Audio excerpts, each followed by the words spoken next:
So we talk about routines, right? And I know there are a lot of guys out there that have forgotten about the social base that's underneath it, the going out and chatting and being social. And they've gone in and they treat the whole thing like it's a program, like if, then, ping, pong, and all their social, like you go out and you watch them and they're good with girls, you know? But they've forgotten that underneath you've got to be a person. There's got to be something in the center here, right? Not just a big cloud of techniques and ping pong, you know? So in order to do that good set that you need to get your awesome girlfriend, you've got to go out, you've got to get your social thing together. The best way to do that is to go out and be social. Now, I know a lot of people say, hey, you can meet girls in supermarkets, you can meet them in coffee shops, you can meet them on the street, you can meet them in all sorts of places. I don't disagree. You can meet them in those places. But if you're purposefully avoiding social gatherings, then you're not building yourself as a social person, as a social animal. You know what I mean? Yes, you can meet your girl you can meet girls through social circles is an excellent way. And once you start getting your social circle together, that's good. But first, you've got to be, like I'm telling you, going out into the social establishments and being social and being able to interact and mingle in a party and being able to having these basic social skills. I'm not saying they're basic, these advanced social skills. Let's call it that. These advanced social skills and being able to mingle in a party and be good at it, this is the basis that everything else is built around. So I'm saying you've got to get out there and do it. You can't, because if you're in a bookstore and you're trying to chat up a girl or something, you're still stuck in your own head. You're still like the guy who's like he wanders away from his internet and he wanders into a bookstore in his own head and he hasn't spoken for a number of hours and now he's got to speak to a girl because he's scared of a mingling social environment. I'm telling you, if you're good at a mingling social environment, then doing this bookstore thing is really, really, really simple, right?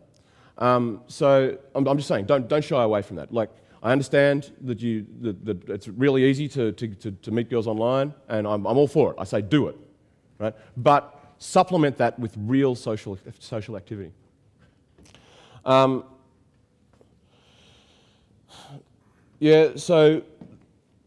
talked about how you go out and there's small talk and you don't know what you should say. You don't know what to say next. A lot of the reason the guys say, hey, I don't want to go out and speak to girls is because they say, I don't know what to say after I say hello. I've got a book on my website called Some Things to Say After You Say Hello.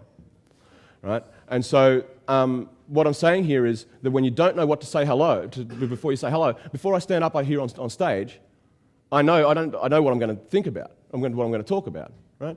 And that reduces my anxiety in doing it. It's not that I find anxiety in doing it too much, but if I had nothing, if I was just going to come up and say, oh man, I'll completely wing it and see what comes to me once I get here, then that would be a completely different thing, and it would be completely different. So I'm saying, when you're going out, build your social skills in order to be able to socialise. I socialise by the seat of my pants mostly, and most of my life. But in this particular specific circumstance where you're walking up to a girl or a group of girls, right? In order to, with an objective in mind, right, then I know I've done this before, I know the sorts of conversations that work, I know the sorts of themes and conversations that don't work.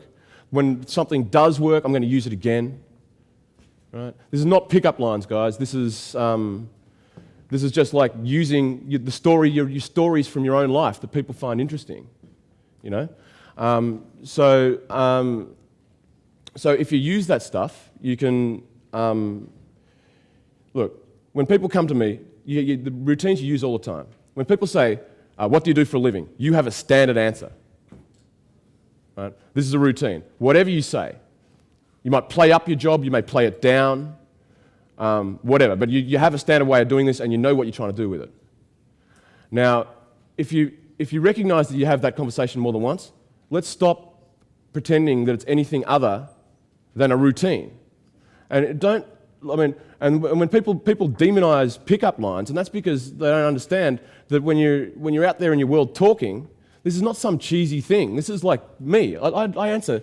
And if people step into my conversations, you know, if I'm in a pickup situation, Look, I get asked where I'm from all the time with my accent, right? And I'll answer that in a different way according to who I'm speaking with. But I don't mean I answer it in a unique way every time. It's just like, in this situation I might say this, and in that situation I might say that, and da-da-da. And if I'm in a pickup situation, a girl goes, where are you from? Or what's that accent?